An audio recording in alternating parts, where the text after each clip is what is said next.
This is Carrie Marie with The Vegan Voice, and tonight I am interviewing Paris Connolly. She is a vegan animal rights activist. She has started her own nonprofit farm sanctuary, and she also has her own company, Sign Up for Love, which is making signs, vegan signs, animal signs, and the proceeds go to her farm sanctuary. So I will go ahead and invite her in. This may take just a second.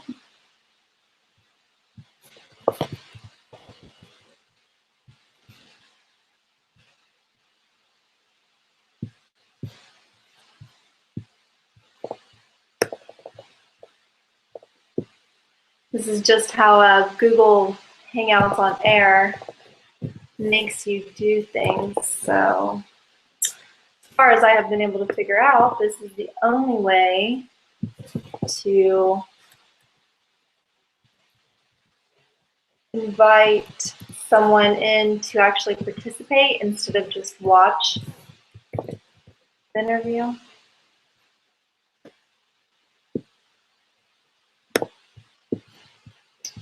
And okay, so the link has been sent, and hopefully that worked, and hopefully she will be with us momentarily. Hope everyone's having a good night tonight and is excited about this interview. Many of you know Paris from Facebook. Some of you have protested with her. I have met her in person once, and I have been getting to know her as a personal friend for a few months.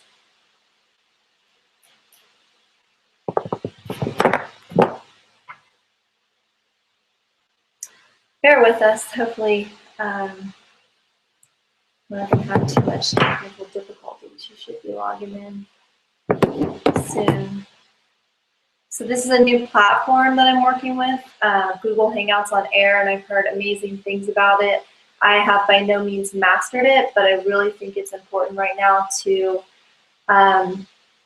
just to get some of this information out there and some of this inspiration. You know, I want to interview people who are doing inspirational things and who are speaking out for the animals. So we're just doing our best here.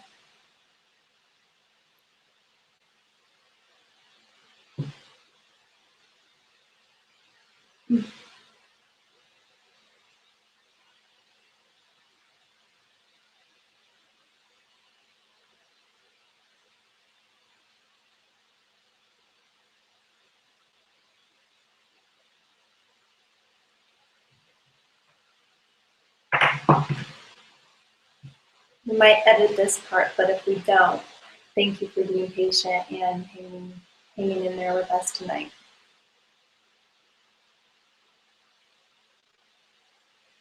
So as soon as she's able to get into that link, then she should appear on screen when she starts talking. And then I will be minimized down below. And then when I start talking again, my picture will be the main one, and then her screen will be minimized, just so you know how this interview works here. I would prefer a split screen, but I heard that you can only do that on Skype and not on Google Hangouts.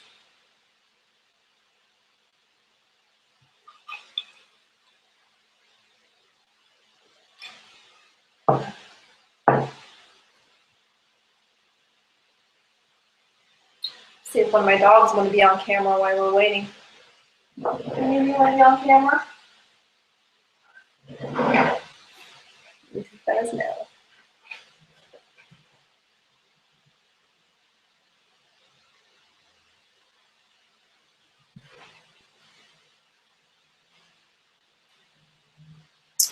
Yeah, I think she's texting me now, so I'll find out.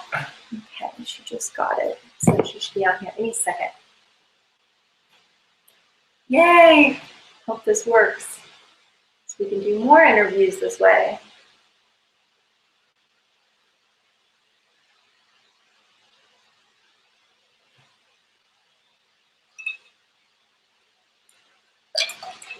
I feel like I should sing a song or something right now. Make my singing internet debut. No, you guys would not want to hear that. If we have time, I'll tell you a funny story. Hopefully we won't have time and she'll be here.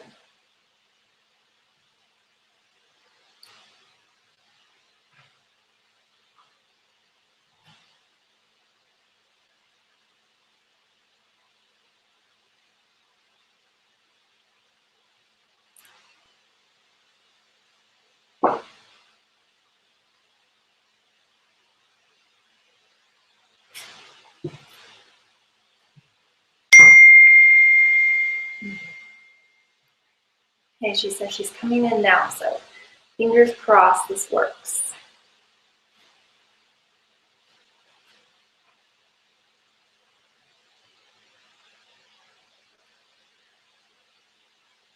If not, I'll get a puppy so you can see them.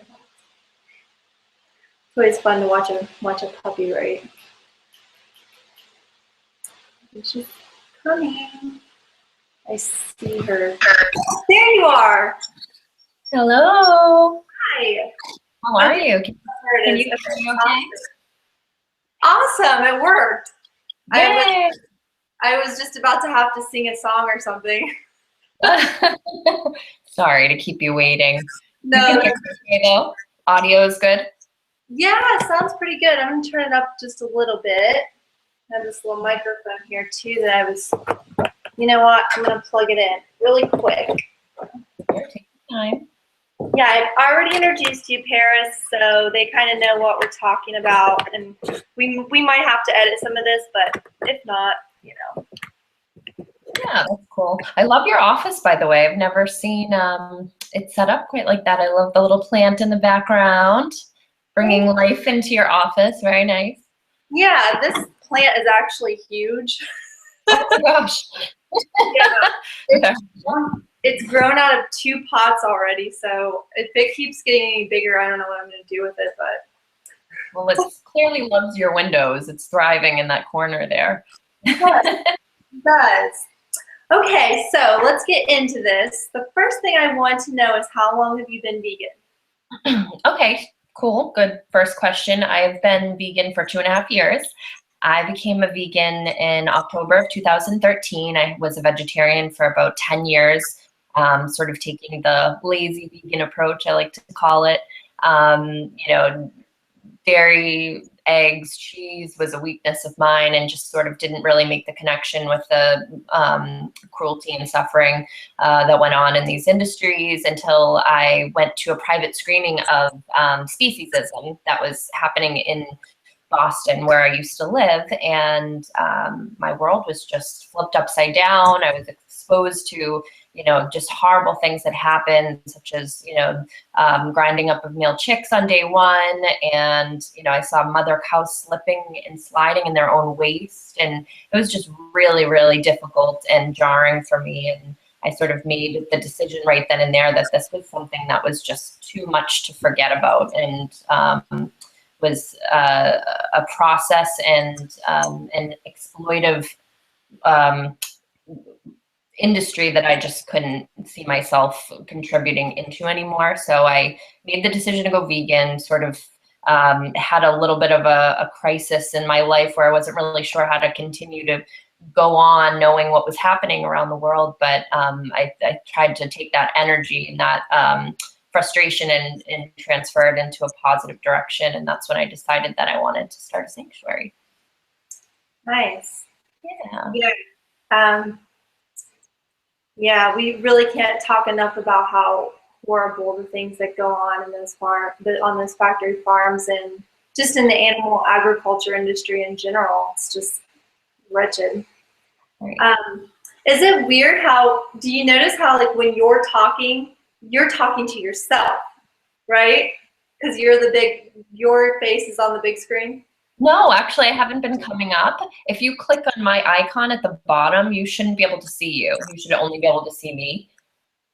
Even if you start talking, you won't flip up into it. It'll just stay me. So it'll look like we're just talking to each other. That makes it easier.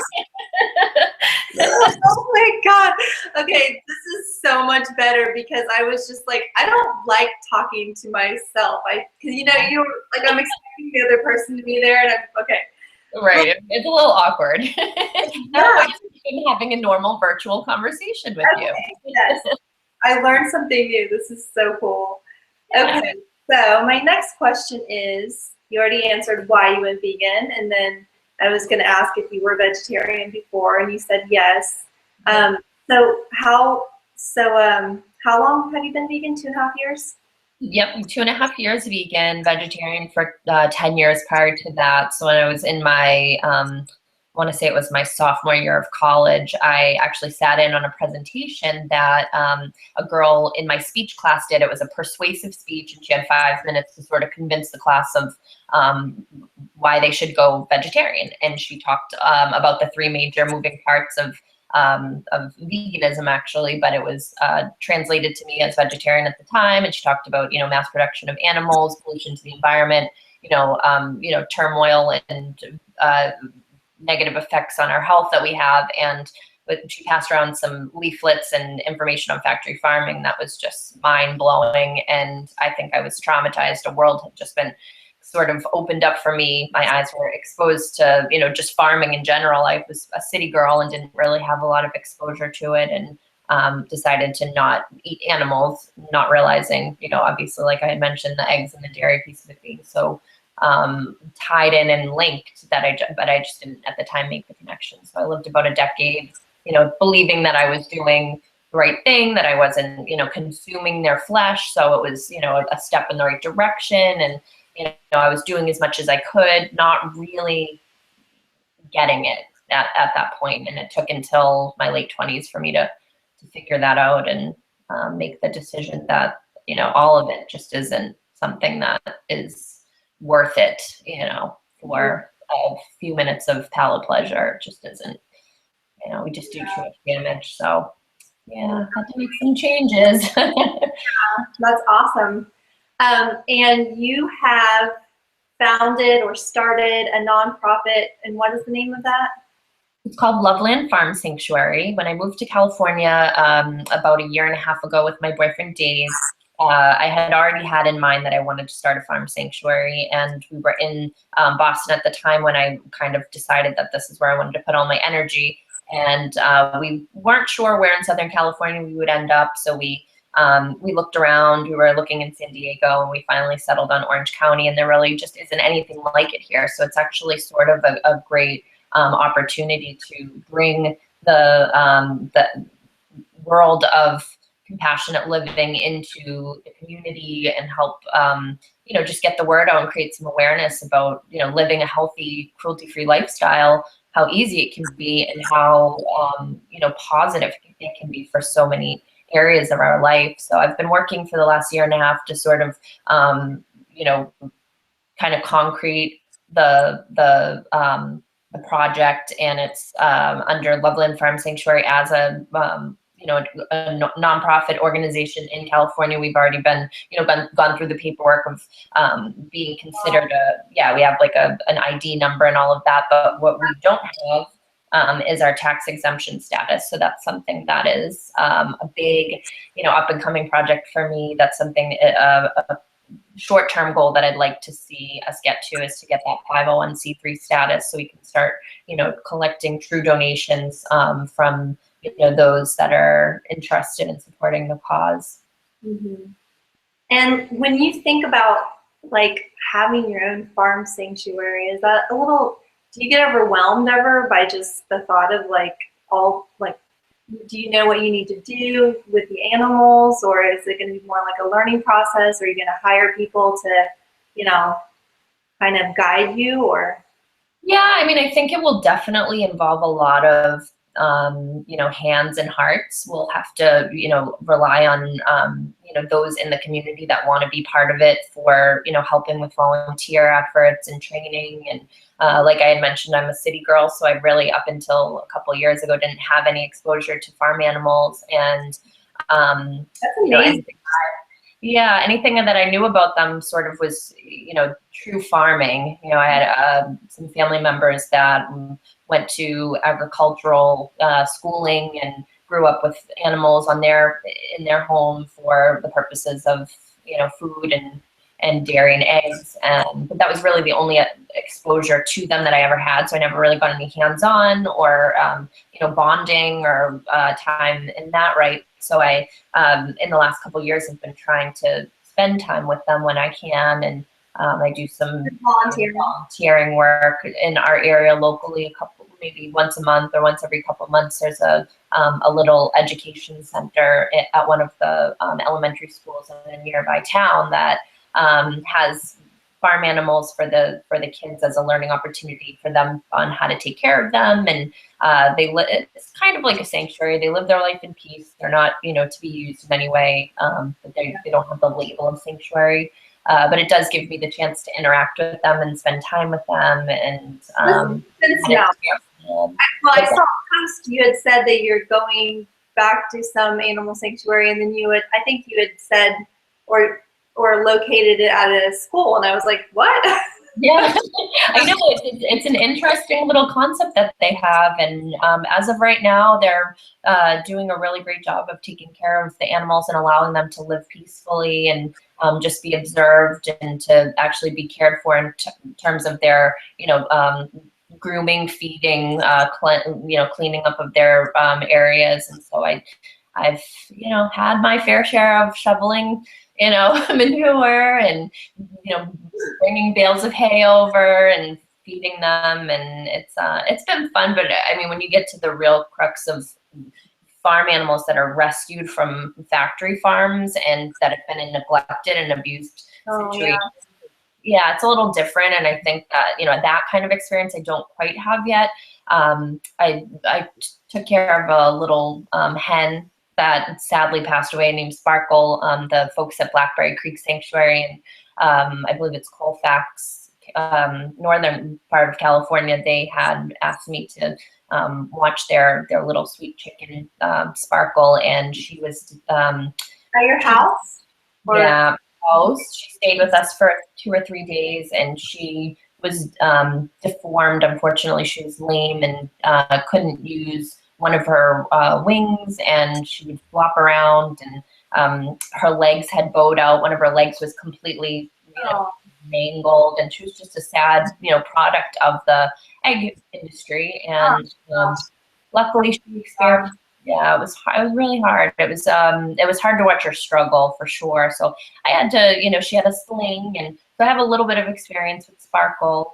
She was such a joy though. She was such a she had such life and desire to live, and Danielle and Josh Hanash, the co-founders of Blackberry Creek Sanctuary, will tell you that she just had such life in her, and unfortunately, she got to a point where she was suffering more than she was enjoying life, and she had to cross the little Rainbow Bridge, and it was a sad day for everybody. But Danielle likes to think that she ran in on her new strong legs when she got there. Yeah. And at least she had, some loving people around her. Right. Yeah, absolutely. Absolutely. If Dave and I here are a testament to that, then, I would say so for sure. We fell in love with her and bonded with her right away. So it's animals like that. It's cases like that that really keep inspiring me and motivating me to keep going. And so you're kind of just winging it, really. I mean, you're just sort of learning as you go and volunteering and just sort of, yeah. Yeah, absolutely. I mean, you have a dream and a passion for something. You just have to start somewhere, and over the last couple of years, I've gotten some experience, and I'm just going to keep building off of that knowledge and trying to establish a safe haven here in my local community that can be representative of the sanctuaries that are already doing really good work all across the country and even all around the globe. I mean, just heard lovely stories about sanctuaries in New Zealand and Australia and Great Britain, and it's just, I'm just blown away by the compassionate people that live around the planet that want to see farm animals treated with respect and dignity. Well, that's awesome. Let's talk about your signs. So you have a company called Sign Up for Love, one word, and you have an Etsy shop. And what are these signs that you have, and why do you have them? So Sign Up for Love is sort of a project of Loveland Farm Sanctuary. It's really our fundraising arm to sort of get some baseline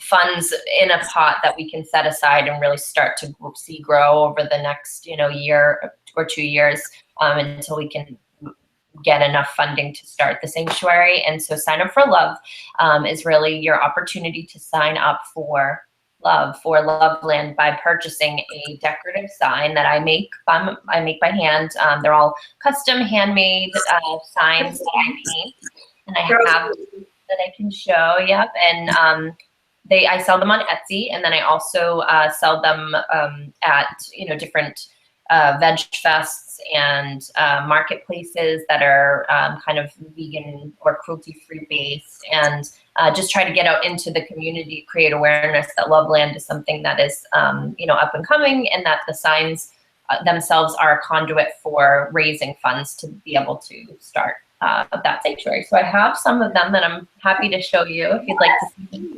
Okay. I'm so excited. I want to see the new color too.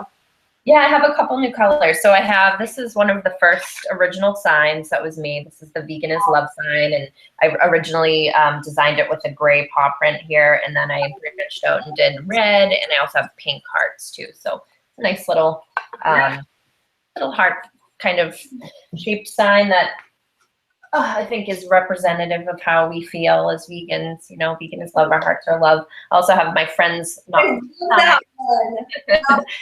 Because I love pigs. Oh my goodness. Was that sold out once on your Etsy store? No, it's still there. I mean, maybe I had disabled the account for a little while until I had restocked, but not the account, the listing. But this listing is it's up and readily available for purchase. So I have the pig, but I also do the chickens here as well. So I have the white Friends Not Food chicken. That's my mom. She loves chickens. Oh, that's great. That would be nice to see one of those in your home. Oh my gosh, is that the new look? Or this is another style that I have of Friends Not Food. So this is like a charcoal-y. It was actually a happy accident. I was trying to make yellow, believe it or not, but I clearly don't know my color wheel well enough to mix colors on my own. So I ended up with this like bluish green sort of style. Thank you. Thanks. And then I have Cruelty-Free Zone, this is also one of the originals. This was the most popular one that I was selling right when I first started back in August. It just was kind of like a hot number. And then I created my vegan kitchen sign, which really seems to be the one that most people I'm going to have one of everything soon. That would be great. To go around. So this is the Welcome to My Vegan Kitchen sign, the one I was just mentioning. Is now the kind of hot commodity. Everybody loves this sign, which I'm really, really humbled by and grateful and appreciative that it's getting any recognition. It seems to be the one that most people come out for when I go to events. And then this is the purple that you were talking about, the new bright colors. Thank you. It's just so contemporary. I love that. I really haven't seen a lot of signs made in those colors. You see pastels a lot, but those are just funky and kind of really new and modern. I love it.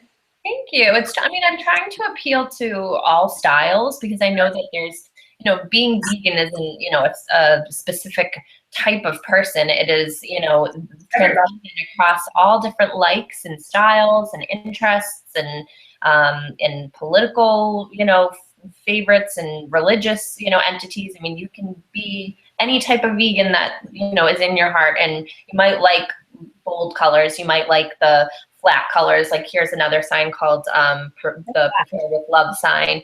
And these are all decorative. They can't be actually used. The cutting boards are just, to be displayed in the kitchen. But, these are like the more muted, soft colors that might appeal to some over others. And then I have this one is my Peace Begins on Your Plate sign that I made. So I have a few different plates themselves. I have gold and silver and wooden. antique style almost. Antique style a little, yeah, for sure. And I hand painted this whole thing myself. So this is one of the newer ones that I have. And then this one you know pretty well, Vegan by the Sea. Oh yeah, I have that one. Yeah, you have this one, and the V's are always a little different depending on what V's are available at the craft store. And then last but not least is my vegan glam sign. I With got it in the girls' room or something like that. yeah, That's you know, adorable. the little Audrey Hepburn sunglasses, like breakfast at Tiffany style with the little retro stars. And there's a lot of people that are just really passionate about cruelty-free clothing, apparel, that are just fashionistas and love shopping and they love makeup, but they do it all, cruelty-free and compassionate based. And so there's a sign for them. And that's it. It's pretty much the full collection. I dabble here and there with like seasonal stuff. That once in a while I'll have something different that comes out. If it's, like during Christmas, I had ornaments that were all vegan ornaments. It's like vegan Christmas. Oh, wow. That sort of stuff. But yeah, this is basically like a core collection. Okay. And it's such a good, having something like that in your kitchen, like welcome to my vegan kitchen. That's such a good way of getting other people to ask you what it's about. And, just to make a statement, even without having to say anything, if people are over at your house and they see that, they might ask you what vegan is or what that's about. So. For sure. I think it's a great conversation starter. And I think it's a very non-threatening way to do it as well, because, eating vegan, obviously, for the various reasons that we talked about, is also a very personal thing. And, it can also be very intimidating if you don't know what the main or standard components are that go into vegan cooking, like that, nuts are really good for making sauces, like cheese sauces, and nutritional yeast is a staple. These things can be overwhelming and intimidating for those that don't know. And if you have a welcome, if you're letting people know that I'm inviting you in, there's no hostility, come on in and have some really good vegan food. I think it's hopefully a positive message. Yeah.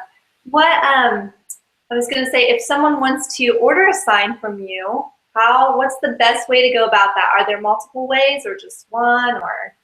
So I have a few different channels. You can follow me on Instagram under my name, Paris, and my middle name actually, which is Amorae. And I post all my pictures on Instagram. I've always wondered, is that a moray? It's Amore, actually. Yeah. It's supposed to be like Amore. It has the same meaning. It's just a different spelling. So you can follow me on Instagram and see the signs there. And then I'm also on Facebook under Sign Up for Love Land. Actually, it's the Facebook page, but it's Sign Up for Love. And then you can purchase the signs on my Etsy shop, which is etsy.com/shop/sign-up-for-love, all one word.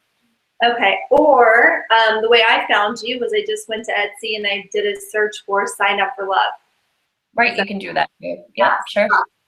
And the Sign Up for Love is all one word, so there's no spaces between it if you are searching for her on the Etsy shop. Okay, so my next question is, you have got this awesome thing going weekly now that is Cooking with Paris. What is that about? Thank you for asking. That's a new little venture that I started actually for my mom, because my mom had asked me at the beginning of the year if I would show her some different vegan dishes that she can make easily. She's not really, never really been somebody that liked cooking. It was just never something that really drew her, in. She's very creative, but for some reason, cooking just wasn't part of that creative streak. So she needed a little bit of hand holding. And I said, sure, absolutely. That would be fun for us to maybe do it virtually, because obviously we'd have to do it virtually given that she's still in Boston and I'm here in California. Then in addition to that, I had some other family and friends that had just seen my Facebook posts, or, were just curious about vegan food and how they could kind of start to incorporate maybe just 1 or 2 dishes in a week just to get started or whatever. And I decided to open it up to all of my Facebook family and friends. And we do it through Google Hangouts, and it's on Mondays. I've decided to start Monday for 4 p.m. Pacific Standard 4 p.m. Standard Time, yes. Actually, Pacific Time, sorry. 7 p.m. East Coast Time. And then what I wanted to let you know is that I decided to do it in segments. So the first round is 4 classes, and we're about to do our 3rd class tomorrow. And then we'll do our 4th class, and we'll reconvene and see what time frames work best for everybody, what day of the week works best, if it's most useful to do it weekly, or maybe we move it to a monthly thing. But there's definitely still time to get involved. The one thing is that Google Hangouts only allows 10 people to participate. And this is not your traditional cooking class. This isn't, watching a tutorial and, kind of just pausing and playing whenever you feel like it. It's being part of the class. This is different because we're asking those who join us to bring their ingredients and follow along and actually cook the dish with us, so you have something to try at the end of it, almost as if you had gotten to a real cooking class in person. So because of that nature, we try to keep it intimate so that we can hear all the questions, and we can be heard ourselves, and we can kind of keep track of what's happening, and everybody can follow along and do the course themselves. So it is limited to 10, unfortunately, because of that. But it's also very non-committal. Come and go as you'd like. 1 week, if you can make it, great. If you can't make it the following week, that's fine. And you just sort of first sign up, first in sort of thing. So there's room for everybody along the way. Okay, and I've been doing it with you for the last couple weeks. Are we on our 4th week or 3rd? 3rd week. Okay, so that's tomorrow night, and I'm really excited about that. And my mom is actually joining us again from Florida. And I just love this idea that Paris had, because it really allows us to invite other people in such a non-threatening way, and it's fun, and they get to make delicious food that they wouldn't otherwise maybe ever try. So this is just a great way to be like, hey, just come see what it's about, let's just make some vegan food, and there's no pressure for anything. So. Right. And like your mom, you might be pleasantly surprised. She joined us last week, and we made parts of palm fish and chips. And they love from the thing, they're so happy with it, right? He's a huge fish eater. My mom, not so much. She pretty much sticks to, I don't even think she eats red meat, so that's good. I think she still does eat some chicken, and she loves her dairy, so that's a big thing with her. But just from her doing this last week with us, she's already been asking more questions, and it made her go to like a health food store so she could start seeing other substitutes on the shelves. So she's actually learned a lot already, so it's exciting. That's great. Yeah. I'm excited to see her again tomorrow and cook again with you guys. So fun. She's already got her ingredients. I still have to do that. Well, she's ahead of the game. Oh my gosh, she had it yesterday. So funny. So I'm probably going to wrap this up really soon, just because my battery is starting to get low. And I think that it just takes, maybe my webcam and my microphone are just taking a lot of power right now. But let's see. The last thing I wanted to ask you about was, in your opinion, do you feel like there are more and more vegans kind of popping up every day, or do you feel like this movement is really gaining momentum? Is that your experience, or? I mean, I would say from what I've seen, absolutely. And just in the last couple of years, I mean, living in Boston was pretty hard. There wasn't a lot there were communities of vegans that existed in the city of Boston, but I lived in the North Shore, and I didn't know any other vegans, and it was really hard. I felt isolated. It was one of the big reasons that propelled me to make the move to the West Coast and settle in Southern California, where it's pretty progressive in that way. But since coming here, I mean, I just hear stories left and right of people that are taking to the cause, and that are curious, that are watching documentaries. There's more and more information available, and there's brilliant people out there that are putting together just incredible exposés and investigations that are taking a clear, peek into the world of, animal agriculture, and it's really shocking what they're discovering. It's shocking, and it's eye-opening, and I think that it's pretty prevalent on Facebook right now. So that's probably only going to grow as people, see things. And kind of shocks them, and then they want to share that. And so I have already experienced quite a few people becoming vegan because of Facebook. I mean, that's why I did. Right. So Yeah. that was just 10 months ago. So it's pretty exciting.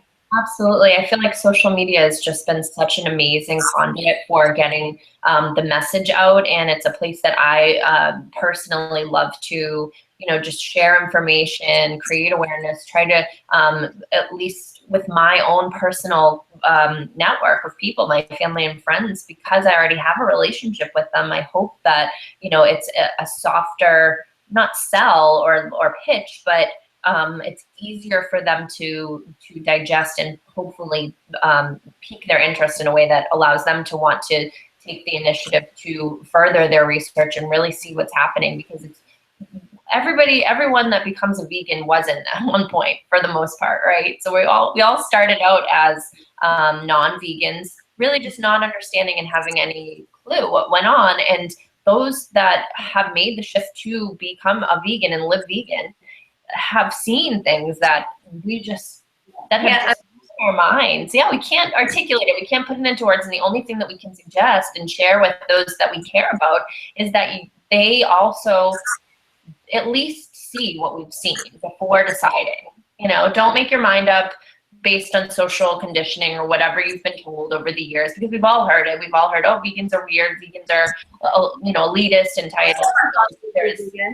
I never in a million years would think or have considered myself a vegan. It's always been kind of a word that, almost was something that just really turned me off, and I never really looked into it, too much until the past few years. And then it's just little seeds were planted here and there, and I started changing my mind towards it.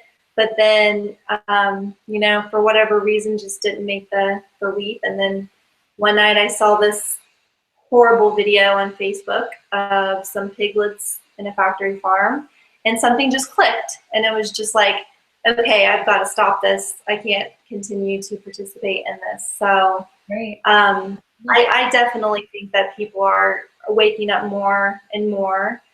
And for those people who are watching these videos, or maybe have seen something or are seeing some of our posts and are really contemplating going vegan, do you have any advice for someone who's just thinking about it or contemplating it? Maybe they're a little worried about protein, not getting protein because they've been programmed to think that. So what would your best advice for them be?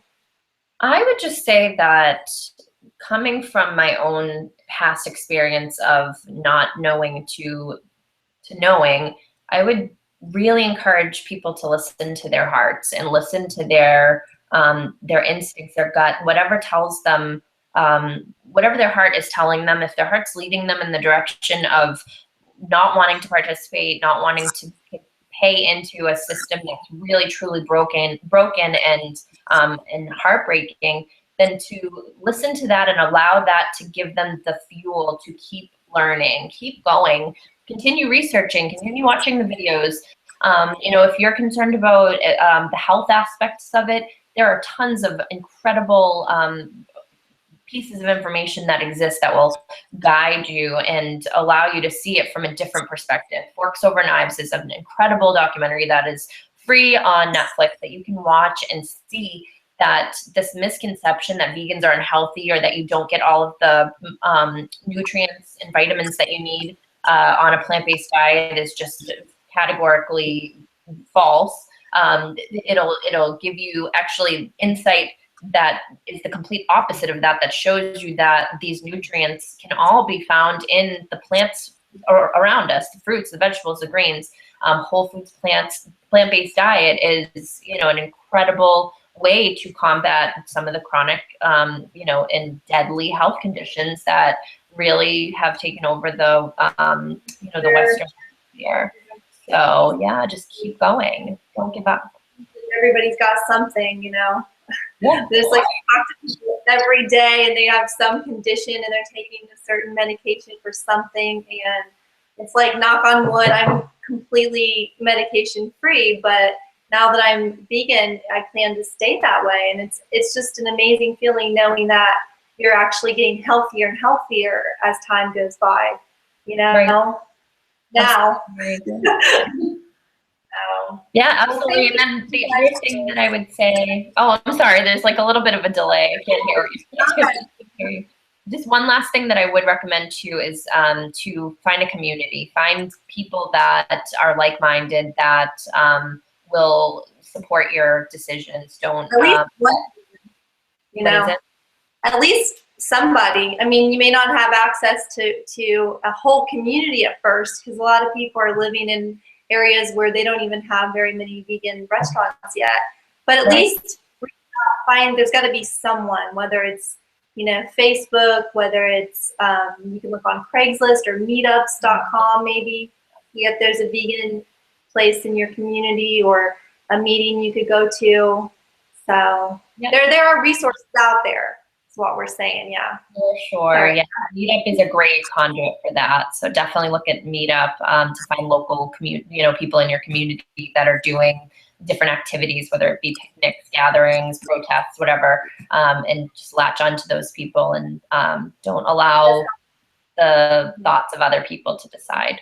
Yeah, for sure. Yeah, I think that's really important, because we're still at the stage where most people are not vegan, so the majority is still non-vegan, and the majority of people still have some negative connotations when it comes to veganism. So you definitely want to have someone else who understands what you're going through, that you can talk to, and realize that you might lose some friends, but you'll definitely make other friends.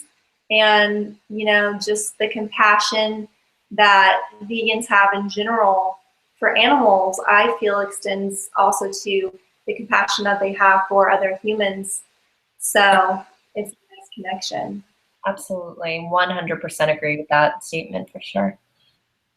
Well, thank you so much. I don't want our awesome interview to not get saved if my computer dies. So I'm going to go ahead and sign off. But thank you so much, Paris. And again, her sign company is Sign Up for Love on Etsy. Do you want to give them the address again? Yeah. Sorry. First of all, I want to say thank you very much, Carrie, for asking me to be involved in this. I am just honored that you've taken the time to talk to me and allow me to sort of share my message. And I always want to open my hearts to be there for others that share a same like-minded sentiment and desire to help, animals, the planet, and other human beings. And the sign website is etsy.com/shop/sign-up-for-love, all one word.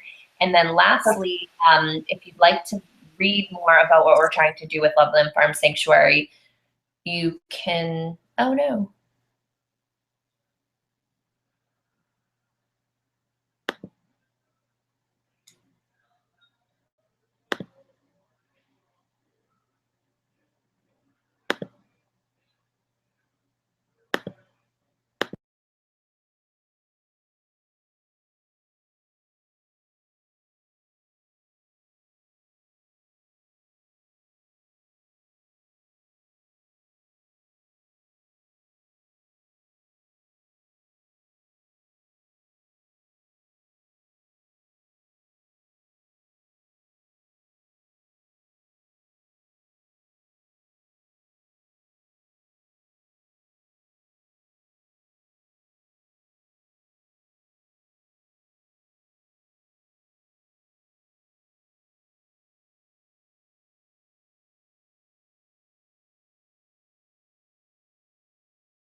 Paris?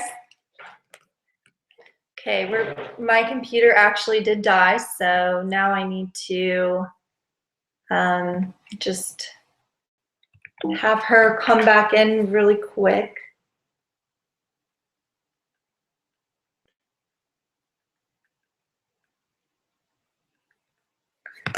Sorry about that. This is you know, it's not as, it definitely isn't as easy as it probably looks, but in the future we'll have less technical complications. Let's see, where am I gonna find her? See if she can come back in now. So let me just invite Paris back in so she can finish up what she was, her final thought.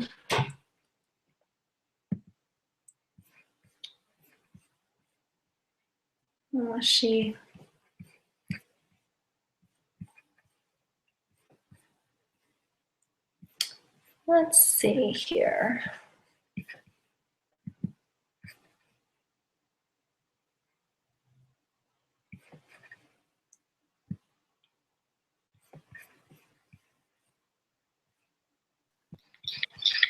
There you are. Okay. We lost you. Okay, we're still live and we're back. My computer did just die, but I plugged it in. So go ahead and finish your final thought.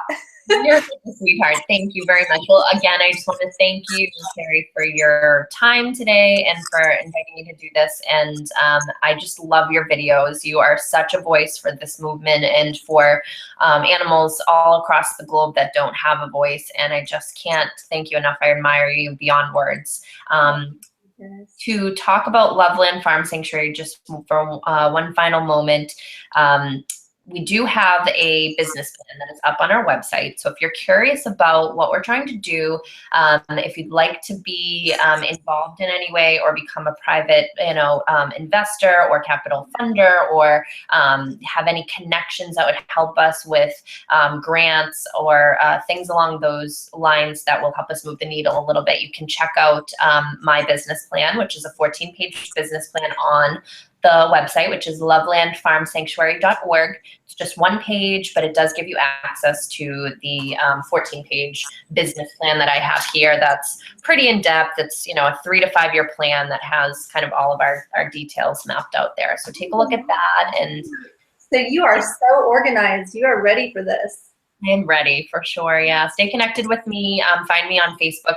Sign Up for Love is on Facebook, and that's where we'll keep everybody posted on our progress. Okay. Well, thank you so much, Paris. I hope you have a great night. Thanks, you as well. Bye.